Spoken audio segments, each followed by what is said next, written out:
महाराष्ट्रातील धाराशिव जिल्ह्यात वसलेले तुळजापूर हे केवळ एक तीर्थक्षेत्र नाही, तर महाराष्ट्राच्या इतिहास आणि श्रद्धेचं महत्त्वपूर्ण केंद्र आहे. नमस्कार, मी साक्षी आणि तुम्ही पाहताय कथार्थ. तुळजाभवानी मंदिर भारतातील प्रमुख शक्तिपीठांपैकी एक मानले जाते.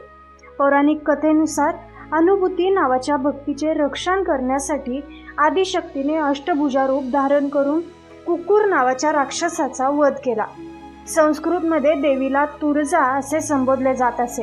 कालांतराने तुळजा हे नाव तुळजा झाले आणि देवीच्या नावावरून गावाचे नाव तुळजापूर असे पडले. इतिहासकारांच्या मते हे मंदिर 12व्या शतकात कदंब घराण्यातील महामंडलेश्वर मरददेव यांनी बांधले. हेमाडपंथी आणि द्रविड स्थापत्यकलेचा सुंदर मिलाप या मंदिरात पाहायला मिळतो. मंदिराचे गर्भगृह जमिनीच्या पातळीखाली असून दर्शनासाठी भाविकांना अनेक पायऱ्या उतराव्या लागतात. तुळजाभवानी मंदिराचे सर्वात मोठे ऐतिहासिक महत्त्व म्हणजे ही देवी छत्रपती शिवाजी महाराजांची कुलदेवता होती. अशी आख्यायिका सांगितली जाते की देवी भवानीने शिवाजी महाराजांना स्वराज्य स्थापनेसाठी भवानी तलवार प्रदान केली होती. त्यामुळे हे मंदिर मराठा इतिहासाची अतूटपणे जोडले गेले.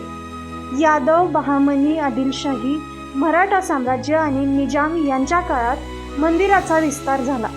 राजे शहाजी महाद्वार, राजमाता जिजाऊ महाद्वार आणि सरदार निंबाळकर प्रवेशद्वार आजही या गौरवशाली इतिहासाची साक्ष देत उभे आहेत. श्रद्धा, इतिहास आणि महाराष्ट्राच्या अस्मितेचे प्रतीक असलेले तुळजापूर आजही लाखो भक्तांच्या विश्वासाचे केंद्र आहे.